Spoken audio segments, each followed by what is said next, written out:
Isolated by a merciless Arctic storm in the heart of Yukon territory, veteran Finn Whitaker believed the frozen wilderness was his greatest threat. He was wrong. Inside the remote cabin, his unlikely companion, a wild white wolf named Luna, began acting with desperate urgency. She wasn't afraid of the howling blizzard outside. She was obsessed with the stone fireplace, scratching and circling with an intensity that made Finn's blood run cold. He understood immediately. This wasn't ordinary wolf behavior. This was a warning. What secret lay buried beneath solid stone that only a creature of the wild could sense? A truth hidden for 15 years in the frozen north. A secret someone was willing to kill to protect. If stories of survival and loyalty in the harshest conditions speak to your soul, subscribe to Arctic Wolf Legends. We'd love to hear where you're watching from. Drop your city and time in the comments below. Now, let's begin. The air inside the Whitehorse Regional Administration Building was thick with the scent of wet wool, wood smoke from the old furnace, and bitter instant coffee that had been sitting too long. It was the smell of northern bureaucracy, a scent Finn Whitaker had hoped never to encounter again. He sat on a worn wooden bench near the back, a solitary figure among familiar faces, local trappers, land speculators, and curious townspeople. His posture was military straight, a habit drilled into him over 2 decades in the Canadian Armed Forces, but his gaze was distant, fixed on the frost-covered window rather than the auctioneer at the front. At his feet, motionless as a snow sculpture, lay Luna. She wasn't a dog, she was a white wolf, though calling her white hardly did justice to the ethereal quality of her coat. In certain light, she appeared almost translucent, her thick winter fur a stunning blend of pearl, silver, and the palest cream, like moonlight frozen into living form. At 4 years old, she was fully mature, powerful, and utterly wild by nature. Yet here she was, lying beside a human, her ice-blue eyes calm but vigilant, scanning the room with an intelligence that made people uneasy. Finn rarely spoke of how they'd met. It was a story from his darkest days, when he'd wandered into the Yukon wilderness 2 winters ago, half hoping the cold would claim him. Luna had found him instead. She'd been alone too, separated from her pack, injured, starving. They'd saved each other. The bond that formed wasn't domestication. It was something older, something primal. Mutual respect, survival, and a recognition that neither of them belonged in the civilized world anymore. Finn was a man carved from ice and iron. In his early 40s, he was tall and thin, with the physique of a long-distance runner rather than a weightlifter. His dark brown hair, cut short in a military style, was streaked with silver that had appeared early in life. His face was angular and weathered, marked by thin white scars. One split his left eyebrow in 2, the other ran along his jawline. His grey-blue eyes held the gaze of someone who had seen a lot, seeing 1,000 meters ahead. He wore practical clothes, thermal underwear, thick wool flannel, insulated pants, and heavy winter boots designed for temperatures of -40 degrees Celsius. He sought functionality, not fashion. He sought silence, not friendship. The auctioneer, a man named Dalton, was a loud-voiced, burly fellow who read the list with his usual monotony. Lot 14, 2012 model snowmobile, engine needs repair. Lot 15, trapping equipment, complete set. Lot 16, small cabin outside the city. For each item, hands rose into the air like a familiar dance. Finn ignored them all. He was waiting for a specific lot he had discovered in the regional records 3 weeks earlier, while searching for cheap, isolated land. "All right, next up," Dalton sighed, adjusting his reading glasses. Lot 22, parcel designation Y7B, known locally as the Frost property. The change in the room was immediate. Not a sound, but a feeling, a collective held breath. The low murmur of conversation ceased entirely. Even Luna's ears pricked forward, sensing the shift in the room's energy. Dalton cleared his throat. his voice now stripped of even its minimal enthusiasm. Property consists of 160 acres, 1 cabin, condition listed as poor, 1 well, status unknown. Location, 47 kilometers northwest of Whitehorse, accessible only by winter trail. This property comes to the territory by way of tax delinquency. 15 years of unpaid taxes. 15 years. The number hung in the stale air like a ghost. Finn felt every eye in the room pivot toward him. He was the only stranger here, the only one who'd inquired about the parcel at the land office last week. "We'll open bidding at $500, Dalton said flatly, clearly expecting no takers. Finn raised his hand. 500. Dalton's eyes found him. "I have 500 from the gentleman in the back." "Do I hear 600? Silence. Heavy, profound silence. Luna lifted her head, her ice-blue eyes scanning the crowd. She sensed something: fear, superstition, warning. Finn rested a gloved hand on her broad head, feeling the coarse texture of her winter coat, the solid warmth beneath. He looked around the room. Trappers in weathered parkas and miners in work gear stared back with expressions that made his skin crawl. Not envy, not anger. Pity and fear. "Going once," Dalton called, rushing now. "Going twice." A woman in the front row, someone's grandmother by the look of her, shook her head slowly, her lips moving in what might have been a prayer. "Sold," the gavel cracked like a gunshot, "to the gentleman in the back for $500. As Finn walked to the front to sign papers and hand over cash, the room erupted in whispers. Doesn't know what he's bought. The Frost place. Cursed, I tell you. That land's got blood on it. The clerk processing his payment, a young indigenous woman with nervous eyes, wouldn't look at him. She pushed the deed across the counter as if it burned her fingers. The whole experience left a bitter taste, but Finn didn't care about small-town superstition. He'd faced insurgents and IEDs. Whispers didn't scare him. With the deed folded in his jacket pocket, Finn led Luna out into the brutal Yukon cold. The temperature was -25 degrees Celsius, but felt colder with the wind. He needed supplies before heading to his new property. The sign read, "McKinnon's Trading Post," its paint faded from decades of harsh winters. Inside, it smelled of leather, gun oil, and wood smoke. An elderly man stood behind the counter, maybe 70, with a weathered face and kind eyes. "Afternoon," the man said warmly. "Cold one today. What can I get you?" Finn pulled out a short list. "Need a heavy-duty padlock, lamp oil, coffee, and a new axe handle if you've got one. Also, about 50 pounds of dried meat." The proprietor, McKinnon according to his name tag, gathered the items, eyeing Finn thoughtfully. Then his gaze dropped to Luna, who sat calmly at Finn's feet. "That's a wolf," McKinnon said, not as a question.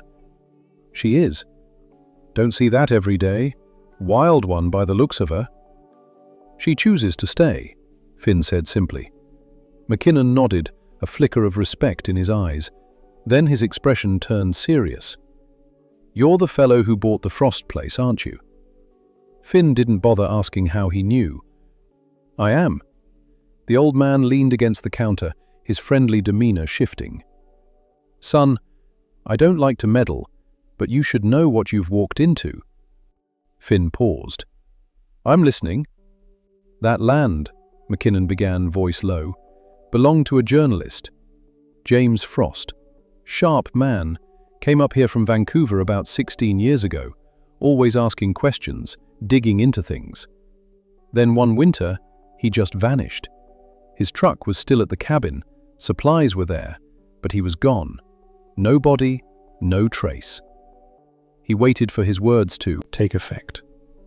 Since he had no family here, the property got caught up in the region's legal bureaucracy. Tax bills piled up. For over 10 years, no one could touch it. The strange thing is, North Star Mining, the big company here, tried repeatedly to buy it through legal maneuvers. But the regional laws are strict. Tax foreclosure means auction. There are no exceptions. McKinnon wiped the already clean counter. So the property just sat there, and people started talking. They say the property is haunted. They say Frost's ghost roams that forest. They say the land is cursed. That's why no one made you an offer. They don't see an opportunity, son. They see a problem." Finn listened carefully, filing away every detail. He paid for his items and looked the old man in the eye. "I appreciate the warning, sir, truly." He turned and walked out, Luna trotting silently beside him. Outside, the sky was the color of old bruises, threatening snow. Haunted. Cursed. Tangled up with a missing journalist and a powerful mining company. For another man, it might have been a reason to turn back. For Finn Whitaker, a man who'd come to the Yukon seeking only silence, it felt strangely like purpose.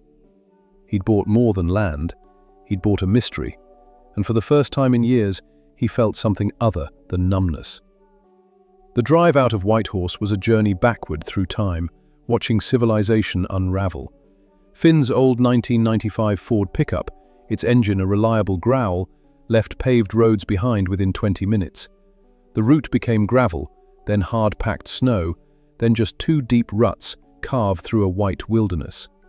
The landscape opened up, endless forests of black spruce and white birch, their branches heavy with snow, giving way to frozen marshland and the distant silhouette of mountains. This was the silence he'd been searching for. Luna sat in the passenger seat, her posture alert, nose twitching as she catalogued the scents, rushing in through the barely cracked window. She was in her element here, far from the confusing human world of towns and voices. Her ice-blue eyes tracked movement in the tree line, a ptarmigan, a snowshoe hare. Her tail, thick and bushy, swished once. Contentment. They found the turnoff marked only by two rotting fence posts, the wire between them long since claimed by rust and snow. The entrance looked abandoned, inviting. But as Finn carefully navigated the overgrown trail, his trained eye began noticing inconsistencies. The fence was down, suggesting easy access. Yet a massive fallen spruce blocked the path 50 meters in, forcing a sharp, difficult detour around deep snow. The tree was old, weathered, but its position felt too deliberate, too perfect a barrier. 100 meters later, dense alder thickets crowded one side of the trail, forcing the truck dangerously close to what looked like a frozen creek bed. It felt less like natural wilderness and more like a deliberately constructed obstacle course designed to discourage visitors. After 15 minutes of careful driving, the trail opened into a clearing. There it stood, the cabin. It was smaller than expected, built from dark logs chinked with crumbling grey mortar. The roof was steep, designed for heavy snow loads, and a stone chimney rose from its center, coated in frost and lichen. The windows were dark, opaque with grime and ice. The whole structure sagged slightly to one side, as if exhausted from standing alone for so many winters. Finn killed the engine. The silence was enormous, broken only by the whisper of wind through the spruces. "Well, Luna," he said quietly, "this is it. Home." Luna responded with a low, soft growl, not quite a snarl, not quite a nod of approval. She leapt from the truck, her paws silent in the deep snow, and immediately began sniffing around, her movements cautious and careful. The porch creaked under Finn's weight, but the main beams seemed solid. The door wasn't locked. It swung inward with a protesting creak from the old hinges. Inside was dark and cold. Weak afternoon light struggled through dirty windows, illuminating columns of dust suspended in the still air. The cabin was filled with the deep, earthy smell of ash, rodents, and decay. In the center stood a simple wooden table and two chairs. Against the far wall stood a metal bed frame with rusted springs visible. The left wall was dominated by a massive fireplace made of river stones that reached up to the ceiling. But it was the small details that made Finn's skin prickle. On the table, a ceramic coffee mug, its interior stained dark. Beside it, a book lay face down, pages curled. On a peg near the door, a heavy winter coat still hung, one pocket sagging with something inside. These were the frozen moments of a life interrupted. A man doesn't vanish and leave his coat behind. A man doesn't disappear forever and leave his book waiting to be finished. Finn ran a gloved hand over the dusty table, a profound sadness settling over him. This wasn't just an empty house. It was a place still holding its breath, waiting for someone to return. James Frost, the journalist who asked too many questions. While Finn was lost in thought, Luna's behavior changed. She had been conducting her own inspection, sniffing corners, checking the bed frame, with calm curiosity. But now she froze in the center of the room, every muscle rigid, her attention locked on the stone fireplace. A low whine, deep and primal, vibrated in her chest. Her ears flattened against her skull. The fur along her spine bristled. "Luna, what is it?" Luna ignored him. She took several stiff-legged steps closer to the hearth, her nose working frantically, sniffing at the gaps between the flat stones that formed its base. She didn't bark or show aggression. This was different. This was instinctual disturbance, a primal warning that something was fundamentally wrong. Finn had seen her like this only once before, the wild, when they'd stumbled upon a fresh grisly kill. Luna's instincts were never wrong. He knelt beside her, placing a calming hand on her back. Her muscles were coiled tight as springs. Finn trusted this wolf's senses more than any technology. He looked at the fireplace, saw nothing but cold stone and old soot. But Luna sensed something more. As the weak winter sun began its early descent, painting the snow in shades of orange and purple, Finn secured the new padlock on the door. He decided to sleep in the truck until he could assess the cabin's safety and air it out properly. He stood on the sagging porch, pieces of a puzzle assembling in his mind. The auction, where locals treated the deed like a death warrant. The stories McKinnon told, a carefully maintained legend of a haunting. The subtle but deliberate obstacles on the trail. And now Luna's unwavering, anxious focus on the hearth. It was all too deliberate. This wasn't a place haunted by a ghost. This was a place guarded by a story. The rumors, the isolation, the neglect. It was camouflage, built over 15 years to keep people away, to ensure no one looked too closely. James Frost hadn't just vanished into thin air. He had left something behind, something so important that powerful people had spent 15 years orchestrating a lie to keep it hidden. And now, that lie had been exposed. Luna sat down at his feet and rested her head on his leg. She looked at him with those sharp blue eyes, still anxious but loyal. Finn looked out at the vast, darkening wilderness, endless spruce forests, frozen rivers, jagged mountains like broken teeth against the sky. He had come here seeking solitude, to escape his own ghosts. Instead, he had bought someone else's ghost. And for the first time in years, he felt the stirrings of something beyond mere survival. A purpose. Finn woke to a world transformed by fury. The sky had darkened to the color of gunmetal, pressing down on the landscape with malevolent weight. The wind, which had been a gentle whisper the day before, now howled with the voice of something ancient and hungry. He sat up in the driver's seat of his truck, the sleeping bag he'd used doing little against the invasive cold that seeped through every gap. The first snowflakes, thick, heavy, and relentless, began spiraling down from the bruised clouds. This wasn't the gentle snowfall of a postcard. This was the advance guard of a full Arctic blizzard, arriving with brutal, unforgiving force.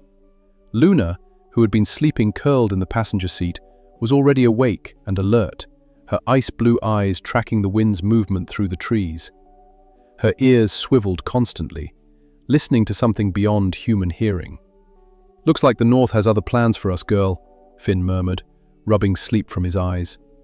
The truck was no longer an option for shelter. The temperature was already minus 30 degrees Celsius and dropping. The cabin, for all its dust and decay, offered walls and a fireplace. It was survival, not comfort. They spent the next 90 minutes moving essentials: heavy sleeping bag, crate of non-perishable food, tools, water containers, his rifle, ammunition. Each trip between truck and cabin was a battle against the strengthening wind. The snow was already ankle-deep and accumulating fast, transforming the clearing into a swirling white void. Inside, The cabin felt like a tomb, but it was a sanctuary from the storm's rage. Finn's first priority was heat. He carefully inspected the massive stone fireplace, the same one that had disturbed Luna so profoundly the day before. The flue was clear, and despite its age, the structure appeared sound. He laid a cautious fire with kindling and logs he'd brought in, and soon a welcome warmth began pushing back the bone-deep cold. Firelight danced across the log walls, casting flickering shadows that seemed to move with lives of their own. But the warmth did nothing to calm Luna. As the fire grew, so did the wolf's anxiety. She refused to settle on the blanket Finn had laid out for her. Instead, she began to pace, a tight, agitated circuit in front of the stone hearth. Her movements were deliberate, obsessive. A low, persistent whine vibrated in her chest, and her ice-blue eyes never left the base of the fireplace. "Easy, Luna. It's just fire." "You know fire," Finn said gently, reaching out to stroke her thick winter coat. She pressed against his hand for a moment, seeking comfort, but her muscles remained tense as coiled steel. Then she pulled away and returned to her vigil, her anxiety escalating. She lowered her head and began pawing at the large, flat stones of the hearth, her claws scraping uselessly against the hard surface. She let out a short, sharp bark, frustrated, demanding. "Luna, stop!" Finn's voice was firm but not harsh. The wolf barked again, this time looking directly at him with an expression of desperate urgency. In all their time together, he'd learned to read her moods, her body language. This wasn't fear. This wasn't aggression. This was communication. She was trying to tell him something. Trust your instincts. Trust your partner. It had been drilled into him during his military training, and it had saved his life more than once. Luna was his partner now, and she had never been wrong. The storm howled outside, cocooning them in a world of white noise and isolation. Finn stood, his decision made. He was going to listen. "All right," he said quietly, kneeling beside her. "Show me. What have you found?" Luna seemed to understand immediately.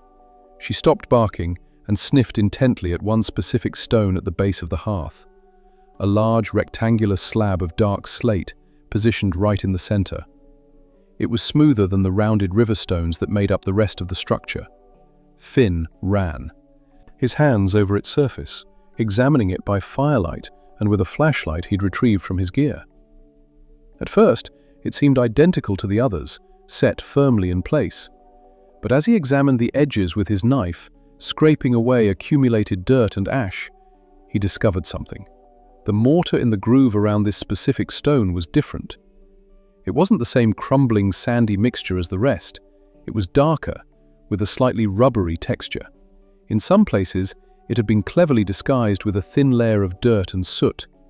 It was a seal, not a bond. He scraped harder. His blade sank in slightly. This was pitch, tar that had hardened over the years but remained distinct from solid mortar. This stone was meant to be removed, a hidden door disguised as a flaw, a keystone. Finn's heart began hammering against his ribs, adrenaline flooding his system. "Good girl, Luna," he whispered, his voice thick with awe and apprehension. "Very good girl."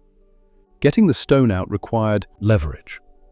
He retrieved his crowbar from his supplies, wedged its flat end into the seam he'd scraped clean, and applied his weight. For a long moment, nothing happened. He repositioned, getting better leverage, muscles straining. The old pitch seal resisted, then slowly began to crack. He worked the crowbar around the edges, chipping away years of concealment. Finally, with a low grinding screech that set his teeth on edge, one side of the stone lifted several inches. He dropped the crowbar and gripped the edge with both hands, pulling with all his strength. The slab was immensely heavy, but it moved, sliding out of its resting place and onto the wooden floor, with a thud that shook the entire cabin. Luna fell silent. Her pacing ceased. She stood beside Finn, peering down into the dark rectangular hole that had been revealed. Finn held his flashlight over the opening.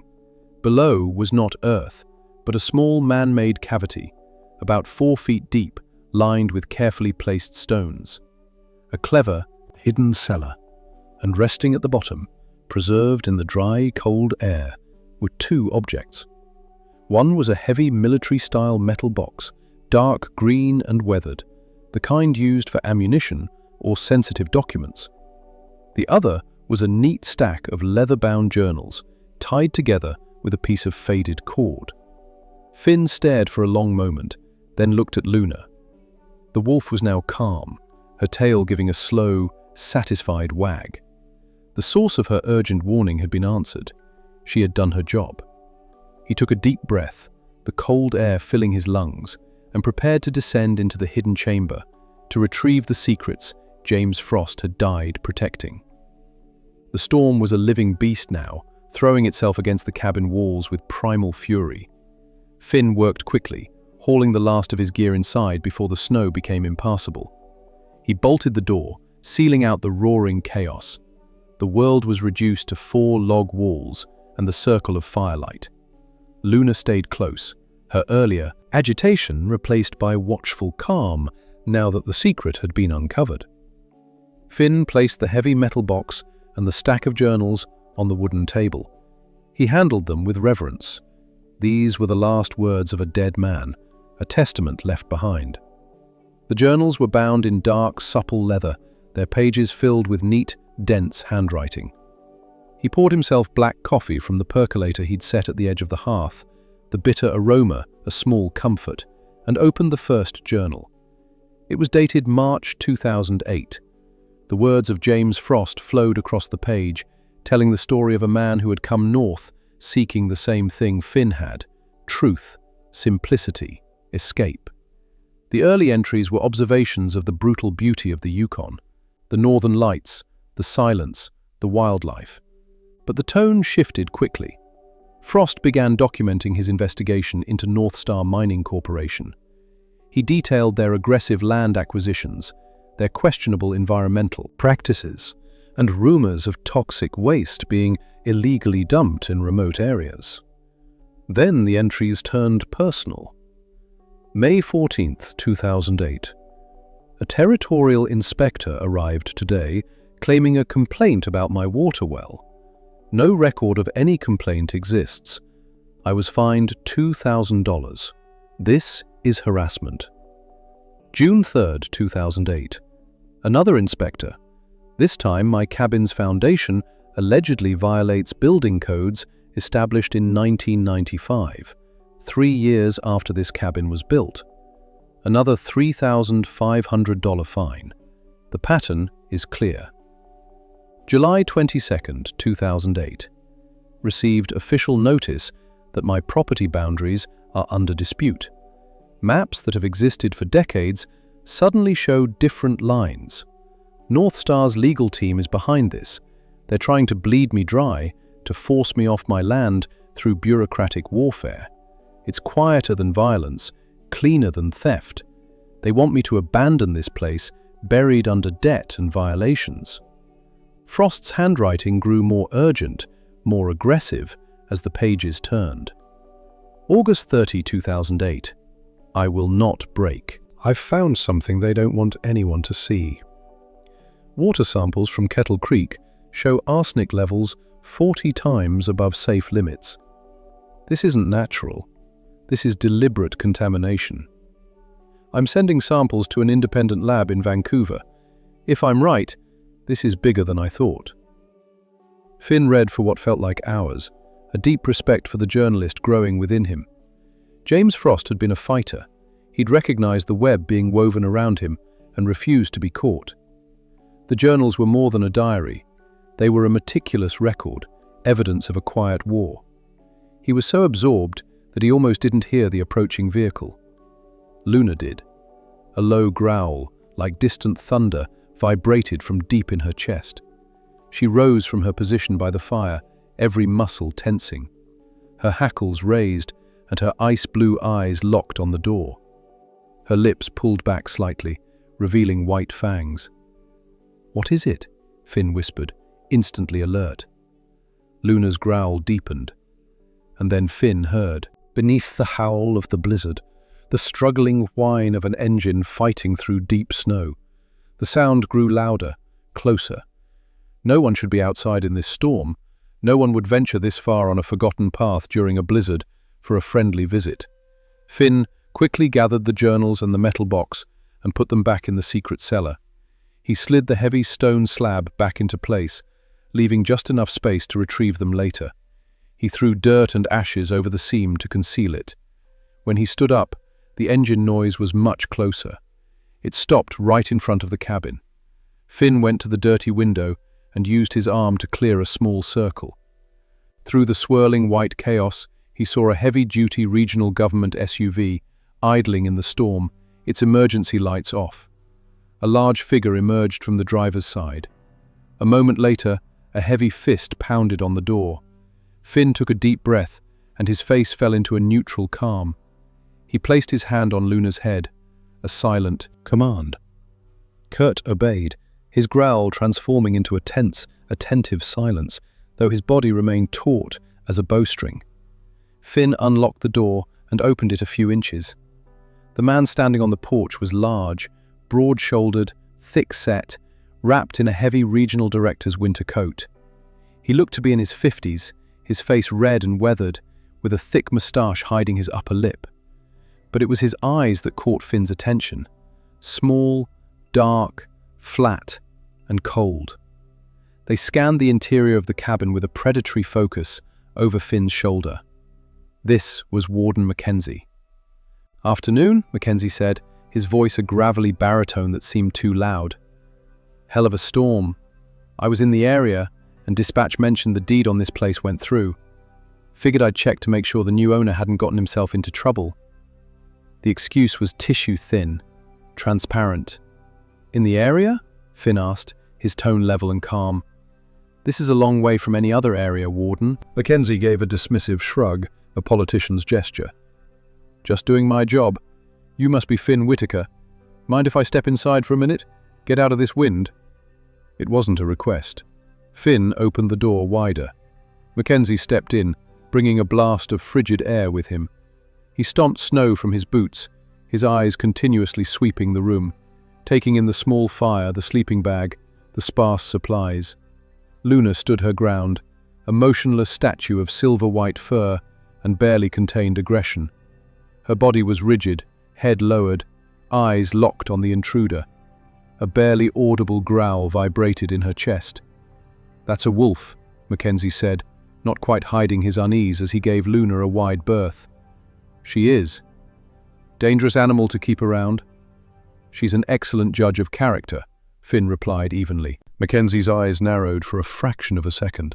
Irritation, maybe threat, before he turned toward the fire, warming his hands. "So, finding everything all right out here? Place is in rough shape. Find anything unusual?" He was fishing. The casual tone was betrayed by the intensity of his gaze. "Nothing but dust and cold," Finn said, leaning casually against the doorframe. "It's what I paid for." Mackenzie chuckled, a hollow, forced sound. "Yeah, I suppose you did. You know, this property's been a thorn in the territory side for over a decade. All those back taxes, real headache. I'm surprised anyone was foolish enough to buy it." The condescension dripped from every word. It was a confirmation, a subtle boast, and a test, all rolled into one. Mackenzie was confirming the story, letting Finn know he was part of the system that had controlled this land for 15 years. "One man's foolishness is another's peace and quiet," Finn said, letting the insult slide off. Mackenzie nodded slowly, his eyes never stopping their inventory of the cabin. "I suppose. Well, you seem to have things under control. Just be careful out here. Storm's supposed to last another day, maybe two. And this land..." He paused, letting the words hang. "It's got a history. Best not to go digging around in it." The veiled threat was unmistakable. "I'll keep that in mind, Warden," Finn said. "Thanks for checking in." Mackenzie gave a curt nod and let himself out. Finn bolted the door behind him and watched through the window as the SUV's taillights vanished into the white maelstrom. The warden hadn't come to check on him. He'd come to assess whether Finn was a threat. A sudden, urgent instinct seized Finn. He looked at the fire, then at his truck, barely visible through the thick snowfall. Acting on pure gut feeling, he pulled on his heaviest parka and boots and plunged back out into the storm. The wind tore at him, and the snow was already knee-deep. He fought his way to the truck, his face stinging from the cold. He circled the vehicle, brushing thick layers of snow off the tires. Front passenger, fine. Front driver, fine. Rear passenger, fine. Then he reached the rear driver's side tire. There, embedded deep in the sidewall, was a clean, precise puncture. Not a tear from debris, not damage from the road. This was a deliberate stab, made with a sharp blade, positioned perfectly to cause a slow, irreversible leak. Finn stood motionless, the wind howling around him, snow whipping his face. The cold was forgotten. The warden's visit hadn't just been an assessment, it had been a delivery. The punctured tire was a message clearer than words. You are not welcome. You are isolated. We can reach you whenever we want. The first warning had been given.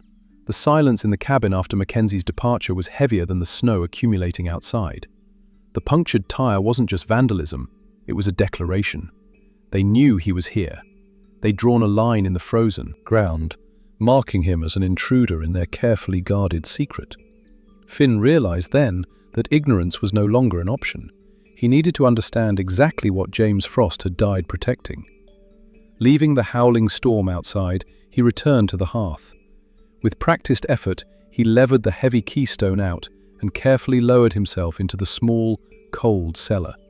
He retrieved the dark green metal box, its weight solid and tangible. Back at the table, he took his crowbar and wedged it under the box's main latch. With a sharp metallic screech, the corroded seal broke. He lifted the lid. The contents were not gold or cash, they were something far more dangerous. Truth. The box had been meticulously organized. It was the work of a methodical and precise mind. On top lay a series of official laboratory reports dated 2008, obtained from an independent testing facility in Vancouver. Finn scanned the columns of data and felt his blood run cold, despite the heat of the fire. The reports documented catastrophic levels of arsenic, lead, mercury, and industrial solvents in the water samples. Beneath the reports lay dozens of small glass vials, each filled with a dark, oily liquid and sealed with wax stoppers. Each bore a small handwritten label with a date and GPS coordinates. There were also small canvas bags filled with soil samples, labeled in the same neat handwriting. At the bottom was a large topographic map of the Yukon territory. Finn spread it out on the table.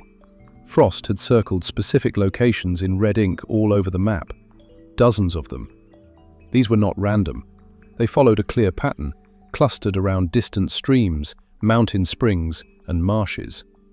The water sources feeding the entire valley system. These locations matched the labels on the bottles. It was a comprehensive and devastating map of systematic environmental poisoning. James Frost hadn't just found a single illegal dump site. He had uncovered a massive network of pollution, threatening the region's water supply, wildlife, and the indigenous communities downstream. And North Star Mining had killed him to keep it hidden. Finn sat back, the weight of what he was holding pressing down on him. This wasn't just evidence, this was a weapon powerful enough to bring down a corporation and the corrupt officials protecting it. Luna, sensing the shift in his mood, moved close and pressed her head against his leg. He ran his hand through her thick white fur, drawing comfort from her solid, warm presence. Outside, the blizzard raged on, but inside, Finn Whitaker had just inherited a war he never wanted and couldn't walk away from. The blizzard raged for another day and a half before finally exhausting itself, leaving behind a world buried under 3 feet of pristine, silent white. Finn woke on the third morning to sunlight, sharp, blinding, and merciless against the snow. The temperature had dropped even further during the night, minus 38 degrees Celsius according to his thermometer. The kind of cold that could kill an unprepared person in minutes. He spent the morning digging out his truck, a slow, exhausting process. The snow was heavy and packed, and each shovelful felt like moving concrete. Luna stayed close, occasionally helping by using her powerful legs to kick snow aside, though mostly she patrolled the perimeter of the clearing, her ice-blue eyes constantly scanning the tree line. She didn't relax. Something had changed in her demeanor since the warden's visit, a heightened vigilance, a warrior's focus. After clearing the truck, Finn meticulously patched the punctured tire using his emergency repair kit. The work was slow in the brutal cold, his fingers growing numb despite thick gloves. But the physical labor focused his mind. He was no longer just a man seeking solitude. He was the custodian of a terrible truth, evidence of corporate crime that had cost at least one life and poisoned an entire ecosystem. The truck was ready, but where could he go? Finn understood the situation with cold clarity. He was isolated, cut off, and marked as a target. Warden Mackenzie was clearly corrupt, part of the conspiracy. That meant local law enforcement was compromised. Going to the territorial police would be suicide. He'd be silenced before he could speak. He needed someone outside the territory, someone he could trust absolutely. A name surfaced in his mind: Marcus Reed. They'd served together in the same regiment, two young soldiers navigating the chaos of peacekeeping missions in places the world had forgotten. After discharge, Finn had retreated into isolation, while Marcus had pursued a different fight, trading his rifle for a camera and notepad. He was now an investigative journalist based in Vancouver, known for his relentless pursuit of corporate corruption and his refusal to be intimidated by powerful interests. If there was one person on Earth Finn could trust with this, it was Marcus. Preparation was methodical. He packed a small, durable bag with essentials: water, high-energy bars, first aid kit, ammunition. Most importantly, he placed carefully selected evidence inside a waterproof sleeve: copies of the most damning lab reports, the topographical map showing contamination sites, and several pages from Frost's journals detailing the harassment campaign. The original evidence went back into the hidden cellar. The secret would remain here, but its echo would travel beyond these frozen woods. Before leaving, he checked the weather forecast on his hand-crank emergency radio. The announcer's voice was grim. Another major storm system was moving in from the Arctic, projected to hit the region by nightfall. Heavy snow, gale-force winds, whiteout conditions. Traveler's advisory in effect. The approaching blizzard was both threat and deadline. It would provide cover, but it also meant he had limited time. He didn't head toward Whitehorse. That would be the first place they'd look. Instead, he turned his truck east, driving deeper into the backcountry. This was a tactic from another lifetime: counter-surveillance, ensuring he wasn't being followed. He drove for an hour on winding, empty roads, his eyes constantly scanning the rearview mirror. He took a turn onto a logging road that led nowhere, drove several kilometers, then pulled over and pretended to check his engine while watching the road behind him. Nothing. He doubled back, took another series of seemingly random turns, then finally headed south toward Haines Junction, a larger town over 90 minutes away. Luna seemed to understand the importance of her duties. She sat quietly in the passenger seat, her usual alertness replaced by a calm focus, her gaze occasionally meeting Finn's, as if to say, "I'm with you." Finn was unknown in Haines Junction. He parked his truck a few blocks from downtown, in a public parking lot behind a grocery store. His first stop was a small electronics store. He bought a cheap prepaid phone in plastic packaging that left no paper trail, paying cash. His next stop was the public library. The library was warm and quiet, a well-ordered refuge that felt like a different world from the frozen wilderness outside. He found an empty computer terminal in a secluded corner. Using a public network provided crucial anonymity. He logged into an encrypted email service he had used since his military days, designed precisely for such emergencies. With swift practice movements, he digitized the documents he had brought using the library's scanner. He compressed the files, encrypted them with a password he and Marcus had agreed upon during a training exercise years ago, and attached them to a new email. The recipient: Marcus's secure private account. Subject line: Yukon, urgent. Marcus, it's Finn. I've stumbled into something major. Attached is preliminary evidence of environmental crimes by North Star Mining and a missing journalist from 15 years ago.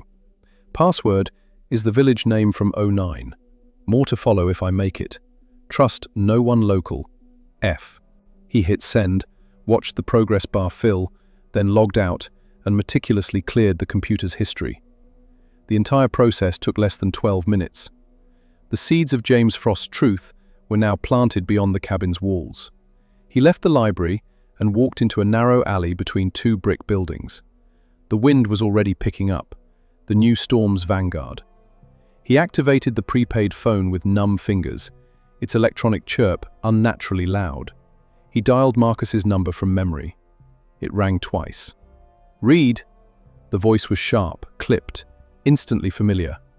"Marcus, it's Finn." A pause, then the tone shifted, concern cutting through professional detachment. "Finn? It's been, what, 3 years? This isn't your number." "It's temporary. I don't have much time," Finn said, voice low. "I'm in the Yukon.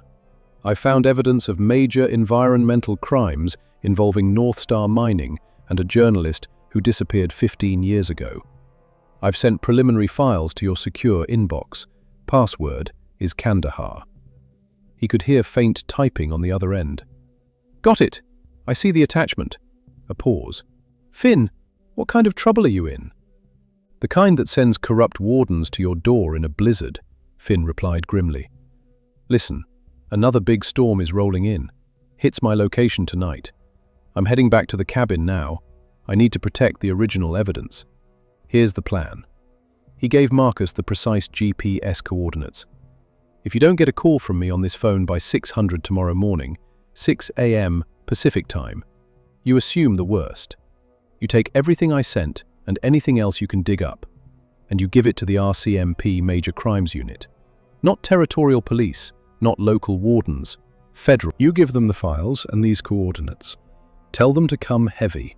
Understand?" The line was silent for a beat, the weight of the instructions hanging between them. Marcus wasn't a man who panicked. He processed, analyzed, acted. "Understood. 0600. If I don't hear from you, I raise hell. Finn, is there anything else?" "No, that's it." "All right," Marcus said, his voice carrying the tone of both soldier and friend. "Watch your six, brother." "Always," Finn replied, and ended the call. He removed the battery from the phone and tossed the two pieces into separate trash bins. His mission was complete. The contingency was in place. A weight lifted from his shoulders, replaced by cold, clear focus. He walked back to the truck, where Luna waited patiently, her breath fogging the window. Together, they drove out of Haines Junction, heading back toward the mountains, toward the isolated cabin, and toward the bruised, dark clouds of the coming storm. The drive back was a race against encroaching darkness and the fury of the approaching blizzard. The sky had transformed into something monstrous, a swollen mass of purple-black clouds pressing down on the jagged peaks. Snow began falling in earnest, just as Finn's truck rumbled back onto his property, heavier than before, fat, wet flakes that stuck and accumulated with terrifying speed. By the time he pulled up to the cabin, visibility was already dropping. The wind howled through the spruces like wounded animals, and the temperature was plummeting. He barely had time to wrestle a tarp over his truck and grab emergency supplies before the storm truly broke. Inside the cabin, the logs groaned and shuddered. The fire Finn built struggled against the chimney's wind tunnel effect, but it cast enough warmth to hold back the deadly cold seeping through every crack. Luna moved with quiet urgency. Her ears swiveled constantly, picking up the nuances of the storm's roar, and more importantly, anything that didn't belong to the storm. She didn't seem anxious the way she had with the hidden cache, but rather intensely focused, a predator preparing for battle. Finn secured the cabin as best he could. He braced the windows with heavy planks, jammed a stout length of firewood under the door handle, and even pulled the heavy table closer to the entrance, creating a makeshift barricade. He checked his rifle, a Remington 700, loading it with practiced precision, the familiar weight a grim comfort. He set out his supplies, thermos of coffee, flashlight, dried meat for himself and Luna. He knew what was coming. North Star and their people had been informed that Finn had reached out, that evidence had been sent. For them, this was the moment of no return. The blizzard, while a natural phenomenon, was also their perfect window. It would trap him, cut him off from rescue or escape. It would provide ideal cover for their final desperate move. They couldn't let the evidence, and Finn himself, survive to see morning. The cabin transformed from simple dwelling into fortress. Finn moved through it with quiet efficiency, born of combat experience, senses heightened. Every creak of the logs, every shift in the wind's pitch was analyzed, catalogued. Luna mirrored his intensity, moving silently, checking windows, sniffing at the door, establishing her own defensive perimeter. The hours passed slowly. The blizzard had reached its peak, a hurricane beyond imagination, shaking the cabin's foundations. The world outside was an impenetrable white wall, a roaring void. Finn sat by the fire, his rifle in his lap. Luna lay curled up at his feet, but she wasn't really sleeping, her body tense, ready. They waited. It was a little past midnight when Luna quietly got up. She turned her head away from the barricaded door and toward the back of the cabin. From deep within her chest rose a primal, warning, low, barely audible growl. The hairs along her spine stood on end, and her ice-blue eyes glowed in the firelight. Finn felt a cold fear run down his spine. Behind the cabin, high up, there was a single, small window overlooking dense spruce thickets. This was the most vulnerable spot, the point he thought least likely to be attacked due to deep snow and difficult terrain. "Where?" Finn whispered. Luna moved with a hunter's stealth, leaning against the far wall, then slowly turning. She stopped at the back window, raised her nose, and sniffed with urgent concentration. Finn grabbed his flashlight, clicked it on briefly, just a fraction of a second, then off, plunging the room back into darkness. The quick flash was enough. He saw it, a faint gleam of a controlled light beam briefly visible through the window, then gone. This was professional. They weren't coming through the front door. They'd learned from reconnaissance. They were approaching from the hidden side, from the deep, snow-choked forest. Finn moved the heavy table to block the window, then taped a thick blanket over it, sealing out any light from within and hiding movement from outside. Luna continued her low, rumbling growl, a steady warning that vibrated through the floorboards. Without her, he would have been caught completely off guard. A new sound filtered through the wind's roar, faint at first, then growing. Rhythmic crunching, heavy and methodical. Footsteps pushing through deep, unbroken snow. Not one set, several. They were coming. Finn took up a defensive position in the cabin's center, behind the sturdy table. He held his rifle ready, the cold metal familiar. Luna positioned herself slightly in front of him, a living shield of white fur and muscle, ready to meet whatever emerged from the howling chaos. The air grew thick with anticipation, a heavy cocktail of fear and adrenaline. Luna's eyes, fixed on the makeshift barrier at the back window, glowed like ice in firelight. Finn placed a hand on her shoulder, a silent promise. They would face this together. The attack, when it came, was swift and brutal.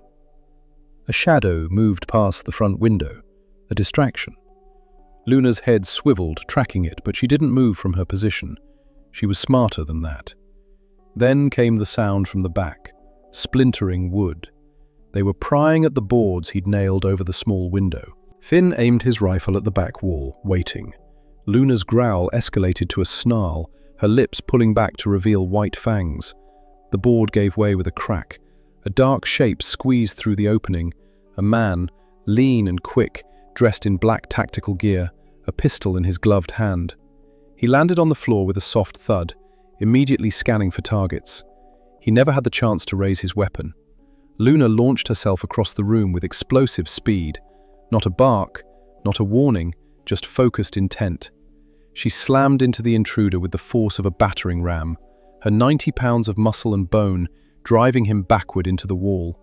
His pistol clattered uselessly to the floor.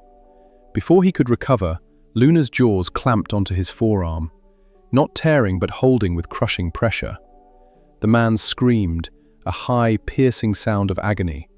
"How many more?" Finn demanded, his rifle trained on the man's head. The intruder just whimpered, cradling his mangled arm. Suddenly, a voice, amplified and distorted by wind, roared from outside. Roar with fury and frustration. "Enough! We're out of time. If we can't take it, no one will. Burn it! Burn it all!" The voice was unmistakable, even through the storm. It carried the authoritative tone of someone used to being obeyed without question. Victor Stark, the CEO of North Star Mining. A moment later, the main window shattered. A splash of clear liquid followed. The pungent, oily smell of accelerant instantly filled the cabin. Lamp oil, maybe gasoline. Another splash came through the broken window. Finn had seconds. Before he could react, a flickering torch, a branch wrapped in burning cloth, sailed through the window. It landed in the pool of accelerant. The world erupted. Orange flames roared to life and devoured the dry wood with a terrifying hunger. The old logs, hardened by over a century of merciless winters, instantly burst into flames. The wall of heat and fire consumed the table, the chairs, even the air itself. Thick, black smoke rose toward the ceiling, making breathing impossible. The choice was gone. Staying inside meant death. "Luna, come to me!" Finn shouted over the inferno's roar. The wolf left the wounded intruder and instantly came to Finn's side, pressing its body against his leg. The heat was unbearable. The smoke was like a suffocating poison. Finn kicked the wounded man into the flames, a cruel gift to Victor Stark, then turned for the front door. It was their only escape route. He took one last desperate breath of the rapidly thinning air. There was no strategy left, nowhere to hide. Behind him only fire, before him only guns. With one last desperate scream, Finn kicked the door open and plunged into the grey light before dawn, the deep blackness, and the barrels of his enemy's guns. Finn and Luna burst from the cabin into a world split between grey dawn and orange inferno. The fire behind them roared like a living beast, devouring the log walls, sending a column of thick black smoke into the snow-filled sky. The heat at their backs was searing, the cold in front of them bone-deep. It was a collision of elements, fire and ice, life and death. In front of them, silhouetted against the flames, stood three figures forming a semicircle of death. Their weapons were raised, their faces grim. The center figure was unmistakable even in the chaos, tall, silver-haired, expensively dressed in high-end winter gear. Victor Stark, CEO of North Star Mining, had come personally for the endgame. Luna didn't hesitate. She planted her feet firmly in the deep snow, positioning herself between Finn and the threat. A continuous bone-deep growl vibrated from her chest. Her lips pulled back, revealing white fangs. She was a creature of the wild now, not a companion but a warrior, a white ghost ready to meet death on her own terms. Stark's face was a twisted mask of rage, his carefully maintained composure shattered. The confident corporate predator from days before had been replaced by something desperate and cornered. "You should have taken the money, Whitaker," he screamed over the roar of the flames. "I gave you an easy way out. Now look what you've done. The evidence is gone, the cabin is gone, and in a few minutes you'll be gone too. No one will ever know." He raised his pistol, the dark metal aimed squarely at Finn's chest. The moment stretched into eternity. This was the end. Finn tightened his grip on his rifle, preparing to take at least one of them with him. Luna's muscles coiled, ready to launch herself at the nearest threat. Then a new sound cut through the chaos. It wasn't the crackle of fire or the howl of wind. It was a rhythmic, percussive thump, thump, thump that grew louder with every passing second. A sound that vibrated not just in the air but deep in Finn's chest. Everyone looked up. Through the low grey clouds and swirling snow, two shapes emerged. The first was smaller, nimble. a helicopter marked with the bold insignia of the Royal Canadian Mounted Police. The second was larger, darker, sleeker, a federal aircraft with no visible markings but unmistakable authority. A voice, amplified and impossibly loud, boomed from above, seeming to come from the heavens themselves. "This is the RCMP Major Crimes Unit. Drop your weapons. Put your hands in the air. You are surrounded." Stark froze, his pistol still aimed at Finn, his face transformed, disbelief curdling rapidly into cold, stark horror. The face of a man whose carefully constructed empire was collapsing in real time. His two hired guns, men motivated by money, not loyalty, understood the new mathematics immediately. With looks of disgust toward their employer, they dropped their rifles into the snow and raised their hands high. The game was over. Stark stood for a long moment, a statue of defiance against the backdrop of the burning cabin.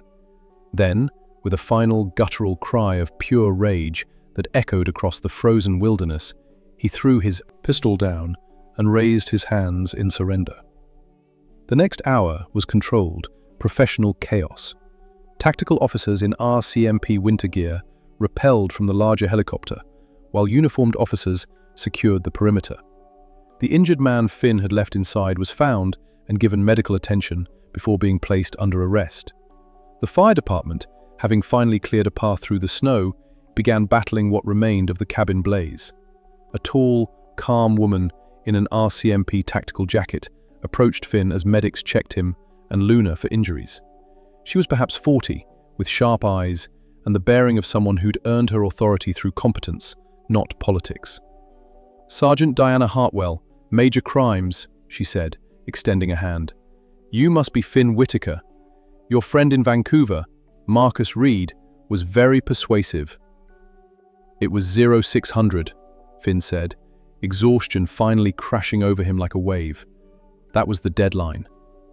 "He called us at 600 on the dot," Hartwell confirmed. "Told us a story that was too detailed, too documented to be anything but truth. We had a task force assembled within 20 minutes. The files you sent were comprehensive." She looked at the smouldering ruins of the cabin. "Now, about the evidence Mr. Reed mentioned. Stark seems to think it was destroyed in the fire." Finn looked at the blackened, skeletal remains of his short-lived home. Only the massive stone chimney stood intact, rising from the ashes like a monument. A slow, tired smile touched his lips, the first genuine smile in days. "Stark was always a step behind," he said, pointing to the intact hearth. "The real evidence is under the stones, in a hidden cellar. It's safe." Hartwell's eyes widened.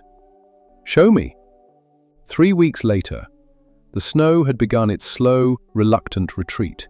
The first hints of spring, if you could call it that this far north, appeared in patches of exposed earth and the sound of water running beneath ice. The yellow crime scene tape was gone. The burned-out shell of a cabin remained, a dark scar on the landscape, but the air was clean again, smelling of pine and thawing ground instead of smoke and corruption. The story had exploded across national and international news. Armed with James Frost's meticulous research, 15 years of documentation, lab reports, water samples, and testimonials, the RCMP had dismantled the entire conspiracy with surgical precision. Warden Mackenzie was arrested along with a dozen territorial officials. Victor Stark, facing mountains of charges including conspiracy to commit murder, environmental crimes, and obstruction of justice, had begun cooperating with prosecutors, desperately trying to reduce his sentence. But the most shocking revelation came in week 2 of the investigation. Stark implicated the man at the very top of the pyramid, Senator Raymond Ashford, a powerful federal politician who had used his influence to bury investigations and protect North Star's operations for over a decade. The indictments were sealed, and the legal battle would be long and brutal. But the wall of silence had been shattered. Marcus Reed's rental SUV pulled up the now cleared trail, crunching over gravel and patches of remaining snow. He stepped out, looking older than Finn remembered, more grey in his hair, deeper lines around his eyes, but with the same sharp, relentless fire that had made him a legendary investigative journalist. "They're calling you a hero, you know," Marcus said as he and Finn surveyed the ruins together. Finn stood with his hands in his pockets, Luna sitting calmly at his side. "I'm not a hero," he replied quietly. "I just listened to my wolf." Luna looked up at the mention, her ice-blue eyes intelligent and knowing. She'd recovered fully from the ordeal, though several patches of her pristine white fur bore faint scorch marks, badges of honor from the night she'd helped save both their lives. "The evidence from that cellar was the key," Marcus continued. "It's going to put them all away for decades. More importantly, it's forcing a full environmental cleanup of the entire Yukon watershed. You've given hundreds of families, indigenous communities especially, their future back. Clean water, justice." "James Frost did that," Finn corrected. "We just finished his work." They stood in comfortable silence, two old soldiers surveying a different kind of battlefield. Around them, the wilderness was coming alive, the distant call of a raven, the rustle of wind through awakening trees, the soft drip of melting snow. "So what's next for you?" Marcus finally asked. "You could go anywhere now, write a book. Publishers would pay a fortune for the rights to this story. Do the media circuit. Hell, you'd probably get a movie deal." Finn looked around at the vast, silent mountains, at the tall spruces whispering ancient secrets, at the clear, cold creek running along the edge of his property, now proven to be free of contamination. He looked at the charred remains of the cabin, not a ruin, but a foundation, a place where he'd been tested and had not broken, a place where he'd found something he hadn't known he was searching for: purpose. He looked down at Luna, who was watching him with those piercing blue eyes that seemed to see into his soul. The wolf was home. And so, Finn realized, was he. "I'm staying," Finn said, a profound sense of peace settling over him, a feeling he'd been chasing for years without knowing it. "I'm going to rebuild." Marcus studied his friend's face, seeing something there that hadn't existed before. Not just resolution, but healing. "You sure? This place nearly killed you." "This place saved me," Finn replied simply. He had come to the Yukon seeking escape from the ghosts of his past, from the violence, the loss, the memories that haunted his sleep. He'd found danger, conspiracy, and a fight he never wanted. But in the midst of it all, standing on the ashes of what was, he'd also found something invaluable. A bond with a wild creature who'd chosen to stand beside him, a purpose beyond mere survival, and the knowledge that some fights are worth having. Besides, Finn added with a slight smile, someone needs to make sure Frost's story doesn't get forgotten. "I'm thinking of turning this place into something meaningful. Maybe a research station, a memorial, something that honors what he tried to do." Marcus nodded slowly, respect clear in his eyes. "That's good. That's really good. I'd like to help with that if you'll let me." "I was hoping you'd say that." Luna suddenly stood, her ears pricking forward. Both men turned to see what had caught her attention. Through the trees, picking their way carefully over the rough terrain, came two figures: an elderly, indigenous woman wrapped in a traditional blanket, and a younger man, perhaps her grandson, carrying something wrapped in cloth. They approached with quiet dignity. The woman's face was weathered and kind, her dark eyes holding the wisdom of many winters. "You are Finn Whitaker," she said. It wasn't a question. I am Elder Mary Kusawa, from the Champagne and Aishihik First Nation. Our territory includes these lands." She gestured to the wilderness around them. "We heard what you did, what you and your wolf companion uncovered. For many years our people have been sick, our children, our elders, the fish in our rivers dying. We knew something was wrong, but no one would listen. No one would help." Her eyes grew wet, though she didn't cry. "You listened to the land. You honored the truth. You are welcome here, Finn Whitaker. This land accepts you." The younger man stepped forward and unwrapped the bundle he carried. Inside was a beautifully crafted piece of carved bone, wolf in mid-stride, its form elegant and powerful, inlaid with small pieces of turquoise and silver. "This is for you," Elder Mary said. "It represents the guardian spirit, the wolf who protects. That is what you and your companion have become for our people." Finn accepted the carving with both hands, deeply moved. Thank you. I don't know what to say." "Say you will stay. Say you will protect this place as it has protected you." "I will," Finn promised. "I give you my word." Elder Mary smiled, placed a weathered hand briefly on Luna's head, the wolf accepting the touch with calm grace. And then she and her grandson departed the way they'd come, disappearing into the forest like spirits. Marcus let out a low whistle. "Well, looks like you've been adopted by the land itself." Finn looked at the carved wolf in his hands, then at Luna, then at the ruins and the wilderness beyond. "Maybe I have." 6 months later. The sound of hammering echoed across the clearing. Finn straightened from his work, wiping sweat from his forehead despite the cool autumn air. The new cabin was taking shape, larger than the old one, built with proper insulation and modern safety features, but designed to honor the rustic, simple aesthetic of the original. But this cabin would be more than just a home. One wing was being constructed as a small research station and memorial to James Frost.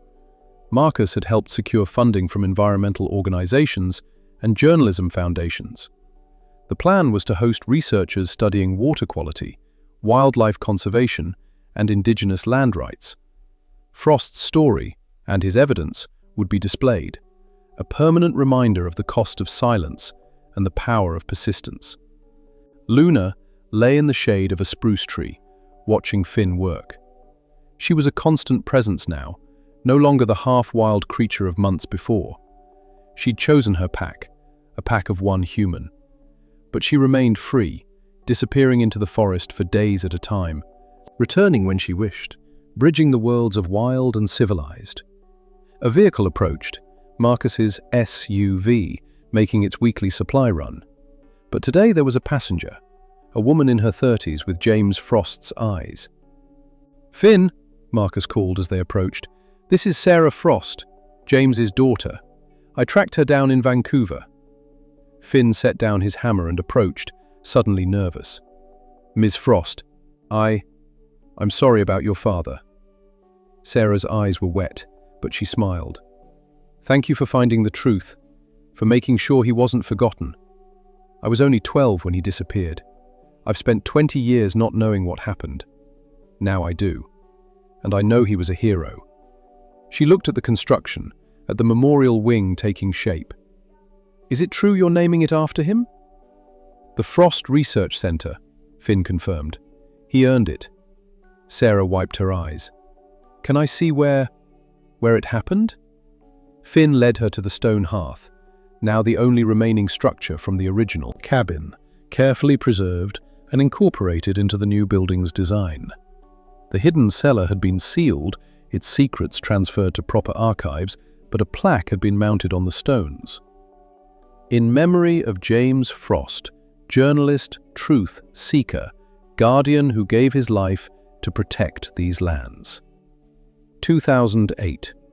Sarah knelt and placed her hand on the cold stone, silent for a long moment. Luna approached quietly and sat beside her, a gesture of solidarity, of shared grief. Sarah looked at the white wolf with wonder. "She's beautiful," Sarah whispered. "She's the reason we found your father's evidence," Finn said. "She knew something was there. She wouldn't let it rest." Sarah reached out slowly, and Luna, unpredictable, wild Luna, allowed herself to be touched, her ice-blue eyes gentle. "Thank you," Sarah said to the wolf. "Thank you for protecting his memory." That evening, after Sarah and Marcus had left, Finn sat on the porch of his half-built cabin, watching the sun set over the white mountains. The sky was painted in shades of gold and purple, the air crisp with the promise of the coming winter. Luna lay beside him, her head resting on his knee. "We did it, girl," Finn said quietly. We finished what he started. Luna's tail thumped once against the wooden boards. Finn thought about the journey that had brought him here. The auction, the warnings, the discovery, the fight, the fire. He thought about James Frost, a man he'd never met but felt he knew intimately through his words. A man who'd refused to stay silent, even when silence would have saved his life. He thought about Elder Mary's words, "The land accepts you." For the first time since leaving the military, since losing friends in foreign deserts, since struggling with demons in the dark, Finn Whitaker felt at peace. Not the peace of escape or avoidance, but the peace of purpose fulfilled. This remote corner of the Yukon, this frozen wilderness that had nearly killed him, had instead given him everything he'd been searching for without knowing it. Meaning, connection, and a reason to keep fighting. He wasn't running anymore, he was home. But as the last light faded and the first stars appeared in the darkening sky, Luna suddenly lifted her head. Her ears pricked forward, focused on something in the distant tree line. A low, barely audible growl rumbled in her chest. Finn's hand instinctively went to the rifle leaning against the cabin wall. "What is it?" Luna stood, her body tense, her gaze locked on the forest's edge. For a moment, Finn saw nothing. Then, just for an instant, a shape moved in the shadows between the trees. Tall, human-shaped, watching. Then it was gone. Finn waited, scanning the darkness. Nothing. No movement. No sound beyond the wind. "Probably just a hiker," he said, though he didn't quite believe it. Or your imagination running wild. Luna relaxed slightly, but continued watching the tree line for several minutes before finally settling back down. Finn tried to dismiss it, but a small seed of unease had been planted. Victor Stark and Warden Mackenzie were in custody. Senator Ashford was awaiting trial. The conspiracy had been dismantled, but conspiracies, Finn knew from experience, were like weeds. You could cut them down, burn them out, but sometimes the roots ran deeper than you thought. Sometimes a single seed remained, waiting in dark soil for the right moment to grow again. He looked down at Luna, whose ice-blue eyes reflected the starlight. She met his gaze, and in that moment of connection, Finn understood. Their vigilance would never end. This land had been won with truth and sacrifice, but keeping it safe would be a different kind of battle. One he was ready to fight. "Come on, girl," he said, standing and stretching. "Let's get inside. Tomorrow, we've got work to do." Luna followed him into the warmth, casting one last look back at the dark forest before the door closed behind them. In the distance, unseen and unheard, a satellite phone glowed briefly in the darkness, and then went dark. Sometimes the home we seek isn't a place on a map, but a bond forged in fire and ice, a silent promise between two souls to stand together against any storm. The story of Finn Whitaker and Luna reminds us that the deepest loyalty comes not from words, but from actions, and that the wild places of the world still hold truths worth fighting for. If their journey moved you, if you believe in stories of courage and the unbreakable bond between human and wolf, then you're part of the Arctic Wolf Legends family. Please help us share these tales by liking this video and subscribing to our channel. We'd be honored to hear your thoughts. What would you have done in Finn's place? Drop your answer in the comments below. Your next story of survival and loyalty is waiting for you. Until then, stay wild, stay loyal, and never stop listening to the warnings of those who cannot speak with words.